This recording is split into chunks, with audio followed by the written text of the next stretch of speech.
모세의 진실된 간구에도 불구하고 하나님께서는 모세가 요단강을 건너 가나안에 입성하시는 것을 거절하셨습니다.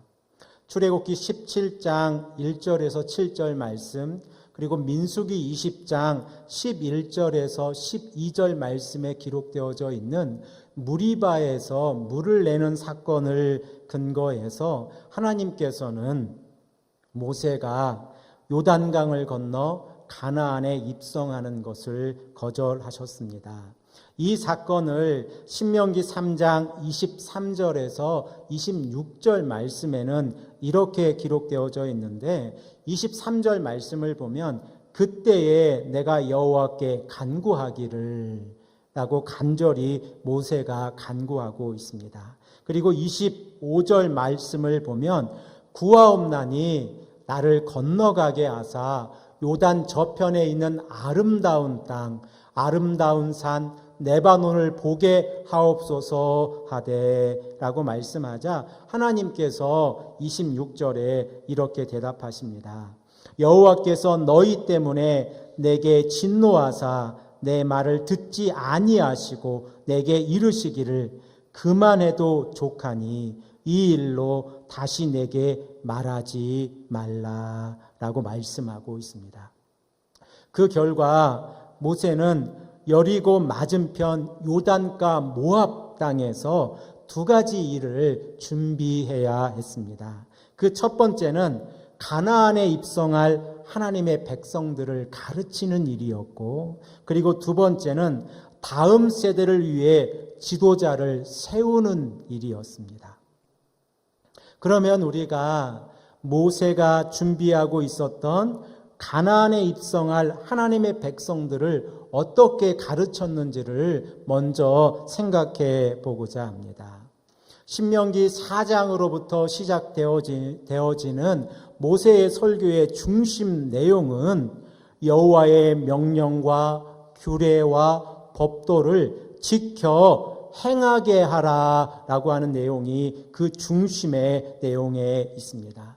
특별히 신명기 4장 1절과 5절 말씀을 보면 여호와의 명령과 규례와 법도를 가르쳐라 라고 말씀하고 있고, 6절 말씀을 보면 지켜 행하게 하라 라고 말씀하고 있습니다.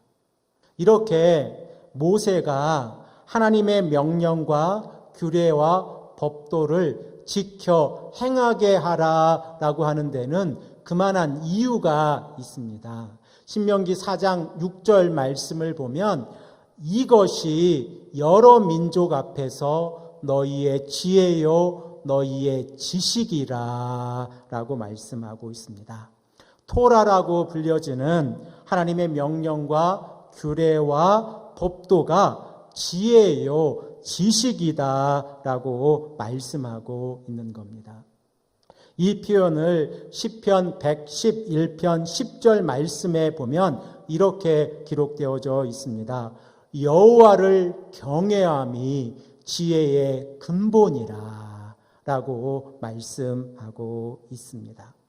그러면 우리가 이 땅을 살아가면서 여호와를 경외하는 것이 지혜의 근본이다 라고 말씀한다고 하면 우리의 삶의 지식의 근본, 지식의 기초가 어디에 있는지 우리는 다시 한번 생각을 해보아야 합니다.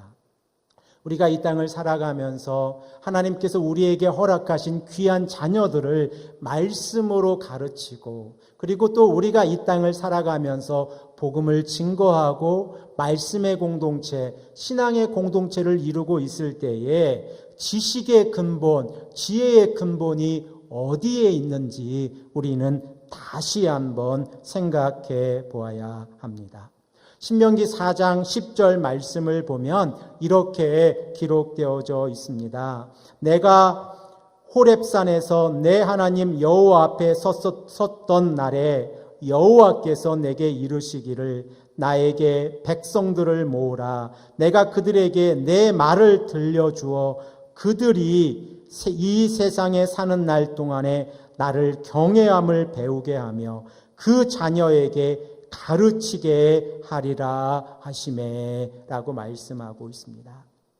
모세가 강조하고 있는 것이 두 가지 있는데 그 첫 번째는 여호와를 경외함을 배우게 하라 라고 강조하고 있고, 그리고 두 번째는 여호와를 경외하는 것을 배우게 하는 것을, 이 여호와를 경외하는 것을 자신의 가족에게, 특별히 자신의 자녀들에게 가르쳐라 라고 강조하고 있습니다. 그러므로 우리는 우리가 이 땅을 살아가면서 우리 자녀들에게 말씀을 가르치는 일에 중심을 두어야 합니다. 그러기 위해서 믿음의 조상이 되어지고, 그리고 또 믿음의 세대로 살아가고 있는 우리들이 먼저 여호와를 경외하는 것을 보여주어야 합니다. 말로 가르치는 것은 지식을 전달하지만 우리의 행함으로 가르치는 것은 하나님의 지혜를 전달하는 것입니다. 알고 끝나는 것이 아니라 행함으로 인해서 말씀이 전수되어지고 다음 세대를 살릴 수 있다고 하는 사실을 우리는 꼭 기억해야 합니다. 또한 신명기 4장 23절 말씀을 보면 언약을 잊지 말라라고 말씀하고 있습니다. 하나님께서는 출애굽기 19장 5절에서 6절 말씀에 이 출애굽한 백성들에게 시내산 언약을 통해서 언약을 맺으셨습니다. 그 맺은 내용이 19장 5절에서 6절에 핵심적인 내용이 있는데 제가 대표해서 읽어드리겠습니다. 세계가 다 내게 속하였나니 너희가 내 말을 잘 듣고 내 언약을 지키면 너희는 모든 민족 중에서 내 소유가 되겠고 너희가 내게 대하여 제사장 나라가 되며 거룩한 백성이 되리라. 너는 이 말을 이스라엘 자손에게 전할지어다 라고 말씀하고 있습니다. 이렇게 하나님과 언약을 맺은 백성들이 하나님의 말씀에 순종하고 살아간다고 하면 하나님의 소유가 되어지고 제사장의 나라가 되어지며 거룩한 백성이 된다고 하는 사실을 우리는 기억해야 합니다.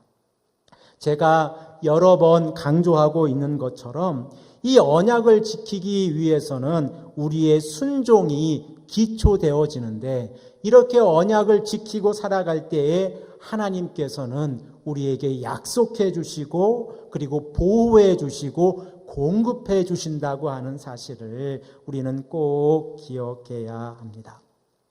자, 이렇게 신명기에서는 모세가 믿음의 2세대들이 가나안 땅에 들어가서 어떻게 살아가야 할지 설교하고 있는 그 내용들을 모아놓은 곳이 신명기입니다. 자, 그러면 모세는 그 가나안 땅을 어떻게 묘사하고 있습니까?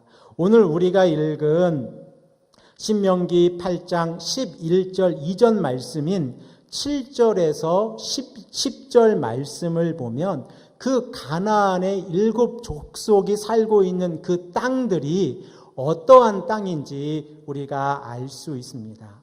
그 가나안 땅에는 7 족속들이 살고 있었는데 기역 미은 순으로 그 이름들을 생각해 보면 가나안, 기르가스, 브리스, 아모리, 여부스, 헷, 히 족속이 살고 있었습니다. 그리고 그 땅은 아름다운 땅이다 라고 말씀을 하고 있는데 신명기 8장 7절에서 10절 말씀을 근거해 보면 이 가나안 땅이 얼마나 아름다운 땅인지를 알 수 있습니다.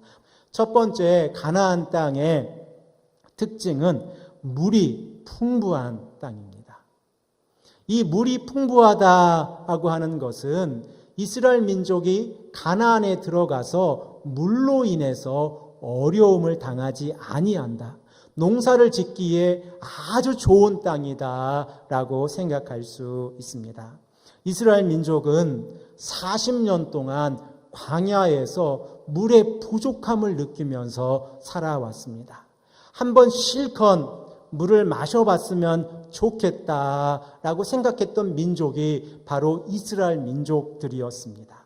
하지만 하나님께서 가나안 땅을 허락하셨을 때에 그 땅을 설명하고 있는 신명기 8장 7절 말씀을 보면 물이 풍부한 땅이다 라고 설명하고 있습니다. 그리고 8절 말씀을 우리 읽겠습니다. 시작. 밀과 보리의 소산지요 포도와 무화과와 석류와 감람나무와 꿀의 소산지라.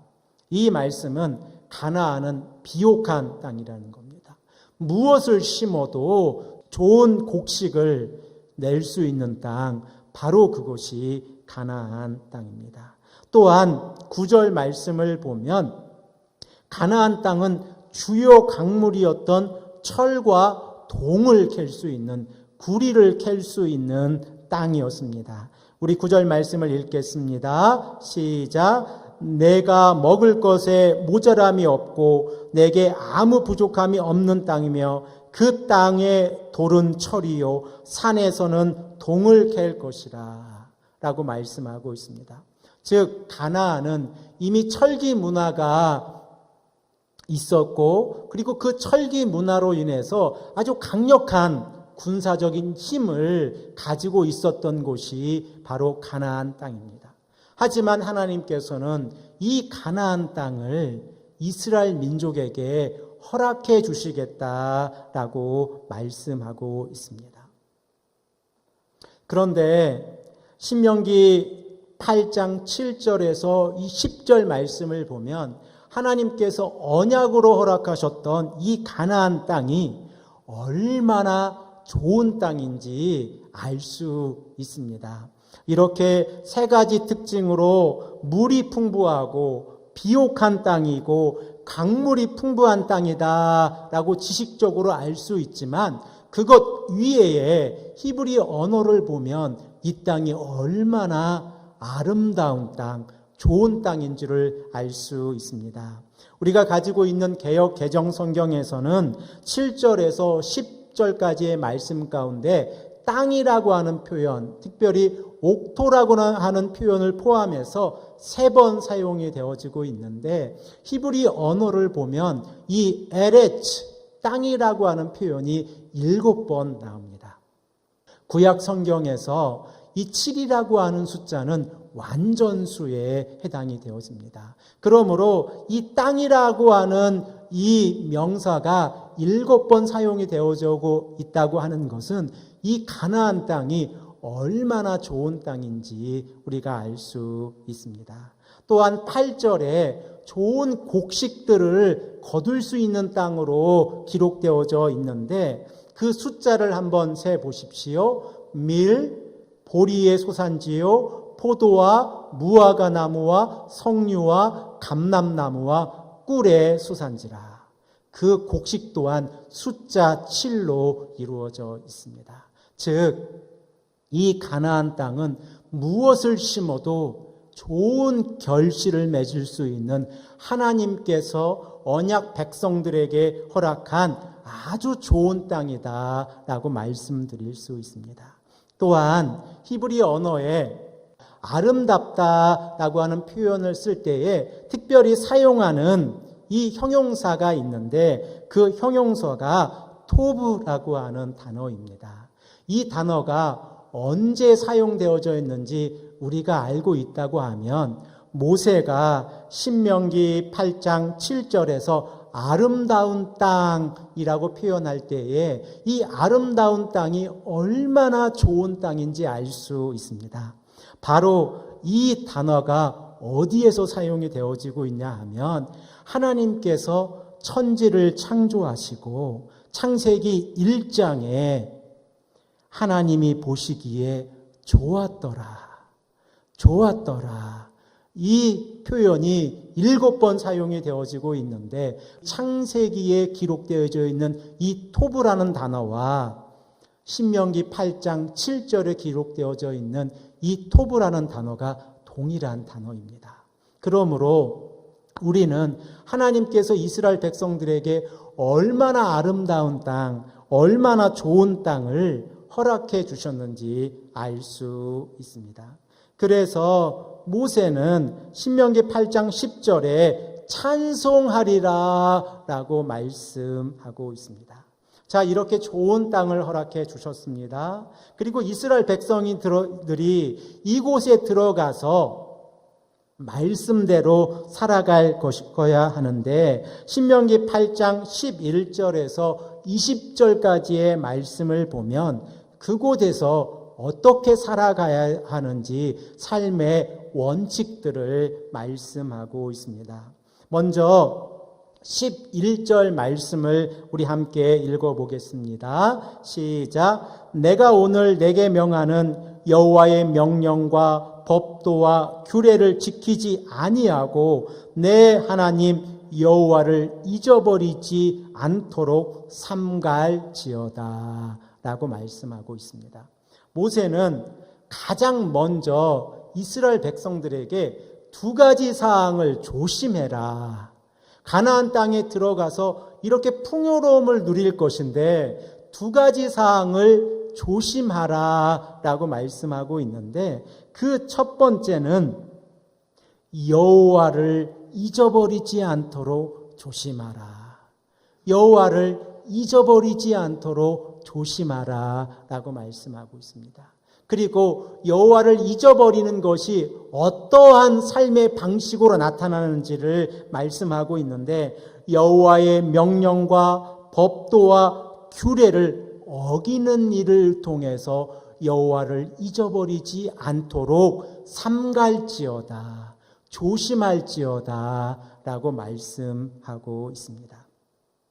우리가 이 땅을 살아가면서 많은 일들을 경험하고 그리고 많은 것들을 우리의 머리에 지식으로 가지고 살아가고 있습니다. 하지만 우리가 이 땅을 살아가면서 하나님께서 우리에게 주어주신 축복 가운데 하나는 무엇인가를 지속적으로 잊어버리며 살아간다는 것입니다. 하지만 모든 것을 다 기억할 수 없는 상황 가운데에서 우리가 살아가고 있지만 우리에게 잊지 말아야 할 것이 있습니다. 어떠한 삶 가운데 살아간다고 할지라도, 슬픔 가운데 살아간다고 할지라도, 평범한 삶 가운데 살아간다고 할지라도, 기쁨 가운데 살아간다고 할지라도 잊지 말아야 할 것이 있는데 그것이 여호와입니다. 하나님을 잊지 말고 살아가는 우리 성도님 되시기를 간절히 축복합니다. 우리 다 함께 다시 한번 14절 말씀을 보겠습니다. 14절 말씀을 보면 언제 우리가 하나님을 잊을 것인가 잊는지 그 시점을 설명하고 있는데 함께 하나님의 말씀을 읽겠습니다. 내 마음이 교만하여 내 하나님 여호와를 잊어버릴까 염려하라. 여기까지 읽겠습니다. 14절 말씀을 보면 내 마음이 교만하여 라고 말씀하고 있습니다. 내 마음이 교만하다라고 하는 이 표현을 히브리어적인 표현으로 바꾸어서 설명을 해보면 자신을 높여서라고 표현할 수 있습니다.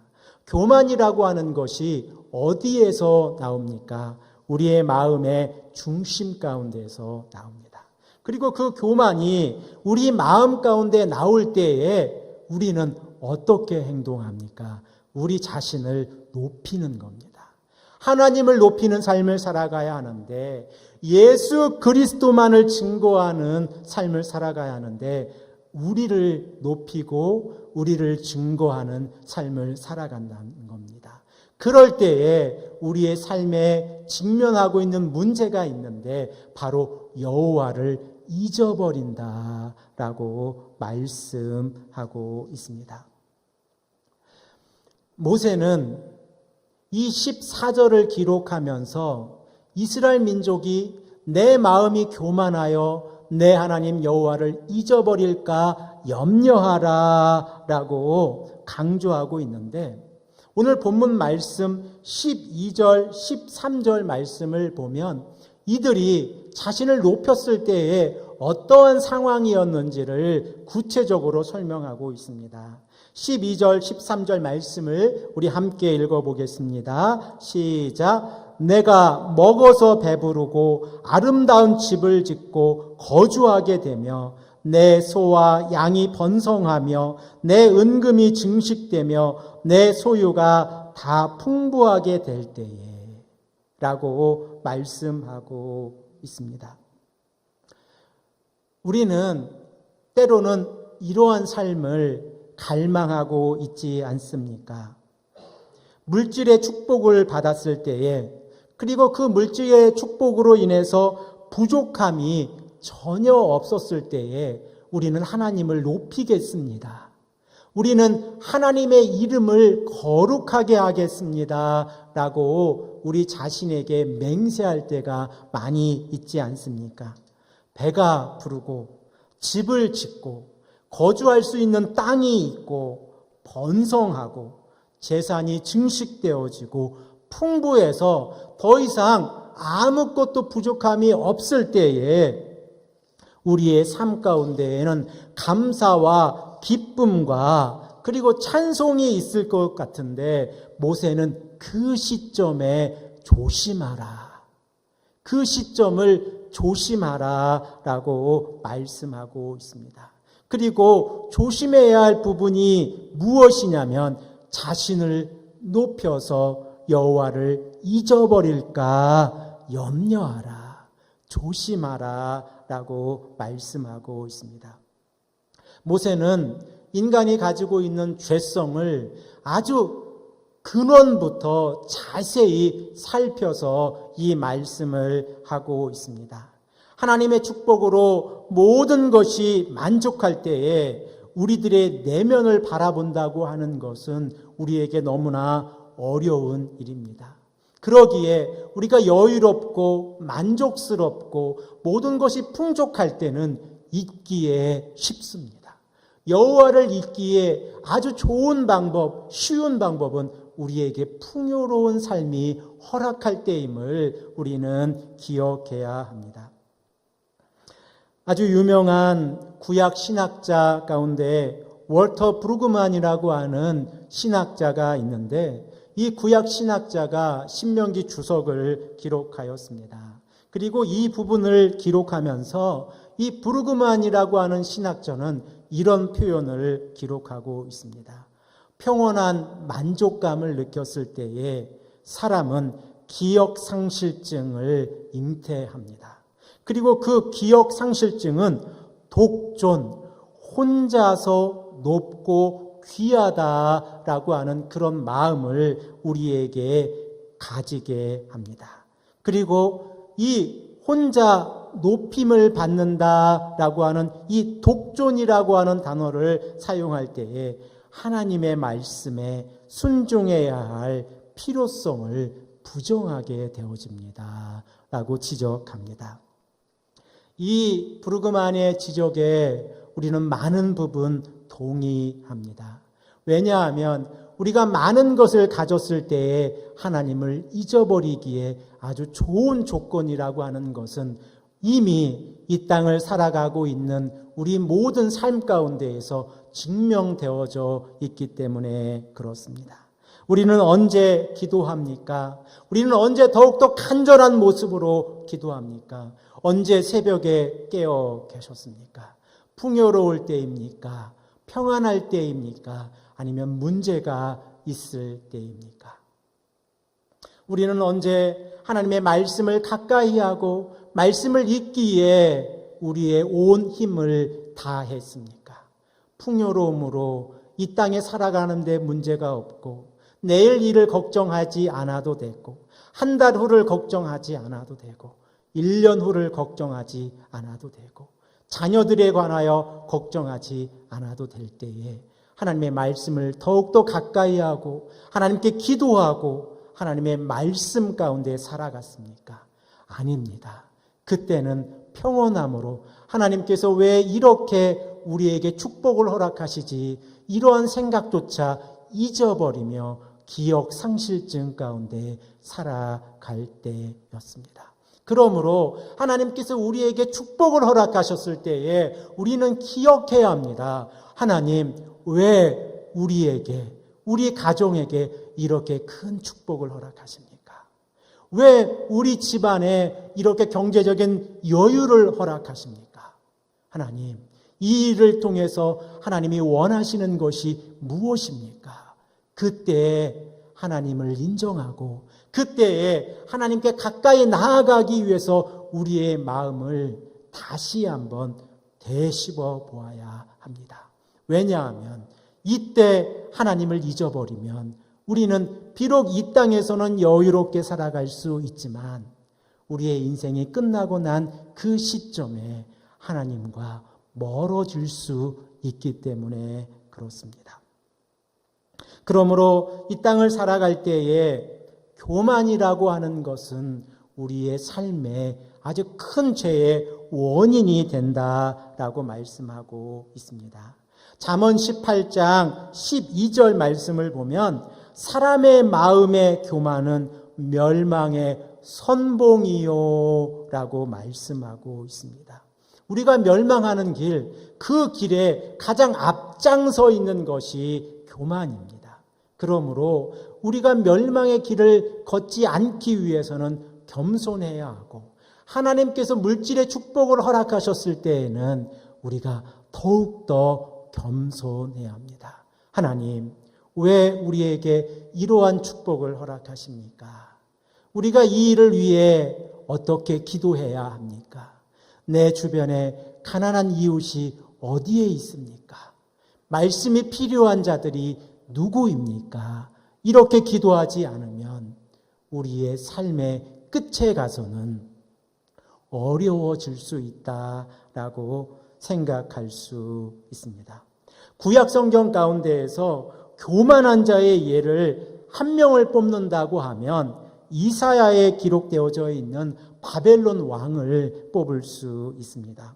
이사야서 14장 14절 말씀을 보면 이 바벨론 왕이 얼마나 교만했는지를 기록하고 있는데 14절 말씀을 우리 다 함께 읽어보겠습니다. 가장 높은 구름에 올라가 지극히 높은 이와 같아지리라 하는도다. 바벨론 왕이 이제 가장 높은 구름 위에 올라가 하나님의 우편에 서서 지극히 높은 이와 같아지리라. 나는 더 이상 인간이 아니라 하나님과 동일한 신분을 유지하겠다라고 선포하고 있습니다. 하지만 이 교만의 끝이 어떻게 되어졌는지 우리는 이사야서 14장 11절에 기록되어져 있는 그 말씀을 통해서 알 수 있습니다. 바벨론 왕이 자신의 삶이 끝나고 난 다음에 스올, 곧 지옥에 떨어졌습니다. 그런데 그 지옥에 떨어졌을 때에 자신만 떨어진 것이 아니라 비파 소리까지 다 그들이 가지고 있었던 그 모든 영화가 다 함께 떨어졌습니다. 그런데 그곳에 가보니 그 바벨론 왕이 거쳐야 할 그 상태가 너무나 어려웠습니다. 우리 한국적인 표현으로 생각을 해보면 우리가 잠자리에 들을 때에 요를 깔지 않습니까? 그 요를 구더기로 깔아놨습니다. 그리고 우리가 이불을 덮지 않습니까? 그 이불이 지렁이가 되었습니다. 구더기 위에 누워서 지렁이를 이불로 삼고 살아가는 삶, 그 삶이 이 땅에서 교만한 자의 끝이라고 하는 사실을 우리는 기억해야 합니다. 우리가 상상만 해도 그곳이 얼마나 어려운 곳인지 우리가 알 수 있습니다. 그러므로 우리는 하나님 앞에서 여호와를 잊지 아니하도록 노력해야 합니다. 자, 그러면 이렇게 여호와를 잊지 않도록 노력해야 하는데 17절 말씀을 보면 교만한 자들이 어떠한 모습으로 살아가고 있는지를 알 수 있습니다. 본문 17절 말씀을 우리 다 함께 읽겠습니다. 그러나 내가 마음에 이르기를 내 능력과 내 손의 힘으로 내가 이 재물을 얻었다 말할 것이라. 이것이 사람입니다. 이것이 사람이 가지고 있는 죄된 성품입니다. 많은 것을 가졌을 때에, 그 많은 것을 가졌을 때에 우리는 하나님을 인정하고 여호와를 기억하고 말씀에 순종하고 하나님께서 우리에게 요구하시는 것이 무엇인가를 생각해야 하는데, 바로 그 시점이 되면 이 땅을 살아가는 대부분의 사람들이 이렇게 말하는 겁니다. 내 손의 힘으로 내가 일구었는데 누가 말을 합니까? 이건 내가 일구어 놓은 것입니다. 그 누가 말합니까? 심지어 하나님이라고 할지라도 이 일에 대해서는 말할 수 없습니다. 라고 말한다는 겁니다. 이것이 인간이 가지고 있는 죄된 성품이라고 하는 사실을 우리는 꼭 기억해야 합니다. 그러면 우리는 어떻게 해야 합니까? 18절 말씀에 우리의 삶의 기준, 우리의 삶의 방향을 제시하고 있습니다. 18절 말씀을 읽겠습니다. 내 하나님 여호와를 기억하라. 그가 내게 재물을 얻을 능력을 주셨습니다.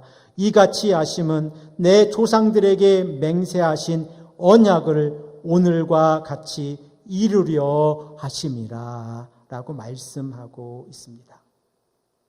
모세는 믿음의 2세대들이 가나안 땅에 들어가서 삶을 살아갈 때에 기억하라 라고 말씀하고 있습니다.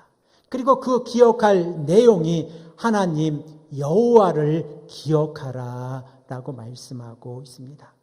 특별히 11절에서 20절까지의 말씀을 근거해서 보면 이스라엘 민족들이 꼭 기억해야 할 것이 있습니다. 14절 말씀을 보면 이스라엘 민족들이 이집트에서 해방되었었던 그 시점을 기억해야 합니다. 출애굽한 그 시점을 기억하지 않는다고 하면 그들은 하나님께서 이스라엘 백성들을 인도해 내셨다고 하는 사실을 인정하지 않는 것이기 때문에 곧 패망의 길로, 교만의 길로 걸어갈 수밖에 없습니다. 두 번째로 이스라엘 민족이 기록해야 하는 것은 15절과 16절 상반전에 기록되어져 있는 것처럼 광야에서 보호하시고 먹이셨던 분이 누구인가를 기억해야 합니다. 민수기 14장 34절 말씀을 근거해서 보면 이스라엘 민족들이 가나안을 정탐한 이후에 그들은 원망 가운데 있었습니다. 그 원망으로 인해서 40일의 하루를 1년으로 삼아서 40년 동안 죄악을 감당해야 했습니다. 인간이 가지고 있는 원망이라고 하는 것이 얼마나 큰 죄의 결과를 가져오는 것을 우리는 알 수 있는데, 그 40년 동안 광야에서 이스라엘 백성들이 모세에게 했던 중요한 사건들을 민수기에서 기록하고 있는데, 중요한 시점마다 이스라엘 백성들은 하나님을 원망했다라고 기록하고 있습니다. 그 원망했던 시점마다 하나님께서는 이스라엘 민족들을 구원하셨습니다. 특별히 오늘 본문 말씀 15절에서 16절 말씀을 보면 불뱀의 사건을 기록하고 있습니다. 이 불뱀의 사건이 일어났을 때에, 그리고 이 불뱀의 사건이 일어나게 된 원인이 무엇입니까? 이스라엘 백성들이 원망했기 때문에 그렇습니다. 이스라엘 백성들이 하나님, 왜 우리를 이집트에서 인도해 내셔서 이곳 광야에서 죽게 하십니까? 이렇게 원망했을 때에 하나님께서는 불뱀을 보내셨습니다. 그리고 그들은 노뱀을 바라보는 자들만 살아남게 하신 사건을 우리는 민수기 21장 4절에서 9절의 말씀을 통해서 알 수 있습니다. 광야에 많이 있었던 아주 독한 이 생명체가 있는데 그것이 무엇입니까? 전갈입니다. 전갈에게 물리면 살 수 있습니까? 살 수 없습니까? 하나님께서는 이 전갈의 위험으로부터도 보호해 주셨다라고 성경은 말씀하고 있습니다. 또한 물이 없는 그 광야 생활 가운데에서도 물을 내어서 이스라엘 백성들이 먹게 하셨고, 그리고 또한 이스라엘 백성들이 이렇게 광야 생활을 40년 동안 하게 함으로 이스라엘 백성들을 낮추시고 시험하사 복을 주려 하심이라 라고 16절 하반절에 말씀하고 있습니다. 이 동일한 본문을 신명기 8장 2절 말씀에서는 이렇게 기록하고 있는데, 너를 낮추시며 너를 시험하사 내 마음이 어떠한지 그 명령을 지키는지 지키지 아니하시는지 알려 하심이라 라고 말씀하고 있습니다. 즉 이스라엘 민족들이 하나님의 명령을 지켜 행한다고 하면 복을 주시겠다라고 성경은 말씀하고 있습니다.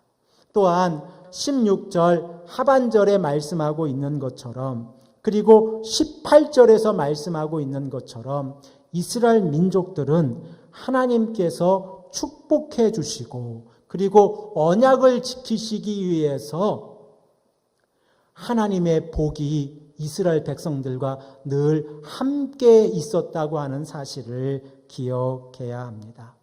이러한 사건들을 신명기 24장 18절에 가서 모세는 이스라엘 백성들에게 이렇게 표현합니다. 우리 다 함께 읽겠습니다. 너는 애굽에서 종 되었던 일과 내 하나님 여호와께서 너를 거기서 속량하신 것을 기억하라. 이러므로 내가 내게 이 일을 행하라 명령하노라 라고 말씀하고 있습니다. 신명기 24장 18절 말씀에서도 모세는 이스라엘 백성들에게 기억하라 라고 하는 부분을 강조하고 있습니다. 특별히 속량이라고 하는 이 단어를 사용해서 기억하라 라고 말씀하고 있음을 우리는 기억해야 합니다. 이 속량이라고 하는 단어가 가지고 있는 의미가 무엇입니까? 이스라엘 백성들이 죄악 가운데 있었는데, 그리고 이스라엘 백성 가운데 죽음의 어려움 가운데 있었는데 그곳으로부터 속량시키셨다는 겁니다. 특별히 이집트로부터 속량시키셔서 광야의 생활을 거치게 하시고 가나안 땅을 허락해 주신다라고 성경은 말씀하고 있습니다. 이렇게 하나님을 기억할 때에 하나님께서는 복을 주시겠다라고 말씀하고 있습니다. 하지만 만약 이스라엘 민족들이 하나님을 기억하지 않는다면 어떻게 되겠습니까? 19절, 20절 말씀에 기록되어져 있는데 하나님께서는 19절 말씀에 너희가 반드시 멸망할 것이요 라고 말씀하고 있습니다. 하나님의 말씀을 잊어버리고 다른 신을 섬기며 그들에게 절하면 하나님께서 이스라엘 백성들을 책망하실 것인데 그 책망이 어디까지 가는지를 우리는 주의 깊게 보아야 합니다. 멸망할 것이요 라고 말씀하고 있는데 모세는 그 앞에 아주 강력한 부사를 사용해서 이렇게 설명하고 있습니다. 너희가 반드시 멸망할 것이다.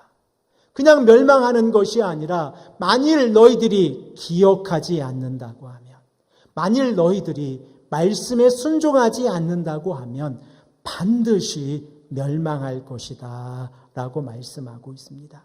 또한 20절 말씀을 보면 이 멸망시켰을 때의 모습을 어떻게 멸망시킬지 구체적으로 설명하고 있는데, 하나님께서 이스라엘 민족들이 가나안 땅에 들어갔을 때에 그 가나안 백성들을 멸망시키시는 것처럼 너희들을 멸망시키시겠다라고 말씀하고 있습니다. 그러면 하나님께서는 왜 이스라엘 민족들을 멸망시키려고 하고 계십니까? 20절 하반절 말씀을 보면 이렇게 기록하고 있습니다. 너희가 너희 하나님 여호와의 소리를 청종하지 아니함이니라 라고 말씀하고 있습니다. 우리가 하나님의 말씀을 듣지 않는다고 하면 우리는 멸망합니다. 그런데 모세의 표현을 인용해서 표현한다고 하면 반드시 멸망합니다. 우리는 이 땅을 살아가며 필그림으로 살아가는 순례자들입니다. 그리고 그 필그림으로 살아가는 순례자의 끝에는 천국이 있고 하나님의 나라가 있다고 하는 사실을 믿음으로 믿고 소망 가운데 살아가는 자들입니다. 그러므로 우리는 이 땅을 살아가면서 교만하지 아니하도록 늘 우리 자신의 모습들을 바라보아야 합니다. 이렇게 하나님의 모습을 바라보았을 때에, 그리고 이렇게 하나님의 말씀 가운데 살아갈 때에 우리는 하나님의 은혜 가운데 살아갈 것입니다. 특별히 삶이 평안하십니까?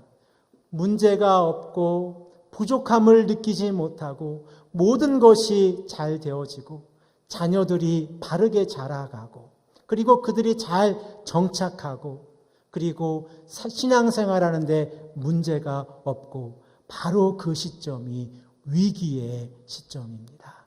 그 시점에 우리는 기도해야 합니다. 그리고 하나님, 이렇게 평안한 길을 우리에게 허락하시는 이유가 무엇입니까? 제가 감당할 수 있겠습니까? 하나님, 저에게 이렇게 물질의 축복을 허락하신다고 하면 제가 이 물질을 감당할 수 있겠습니까? 우리 자녀들이 이렇게 공부도 잘하고 이곳 캐나다에서 잘 정착하고 바르게 성장하고 있는데 하나님의 뜻이 무엇입니까? 제가 감당할 수 있겠습니까? 이 잘되는 일들이 하나님의 율법으로부터 벗어나는 일입니까? 제가 감당할 수 있겠습니까? 지속적으로 물어보아야 합니다. 그러므로 우리는 이 땅을 살아가면서 잠언 30장 7절에서 9절에 표현하고 있는 아굴의 기도 소리를 다시 한번 귀 기울여 보아야 합니다.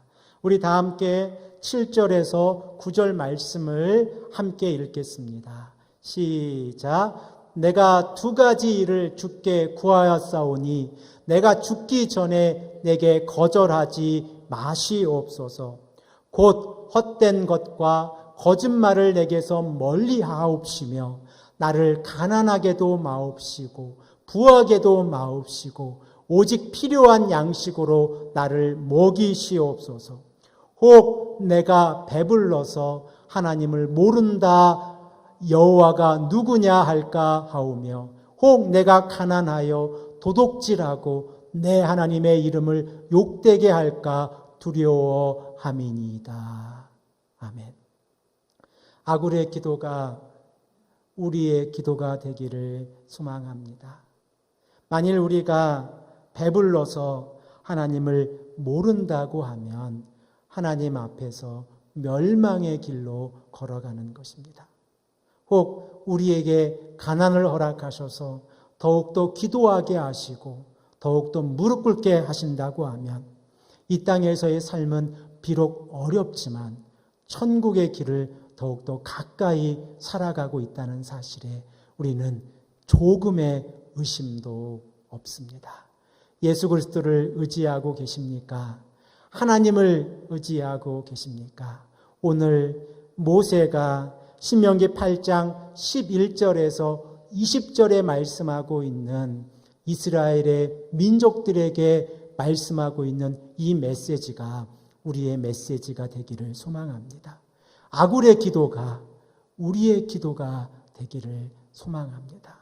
늘 기억 가운데, 늘 하나님을 기억하는 삶으로 하루를 살아갈 때에 하나님의 은혜가 우리 안에 가득 차고 넘칠 줄 믿습니다. 우리 다 함께 기도하겠습니다.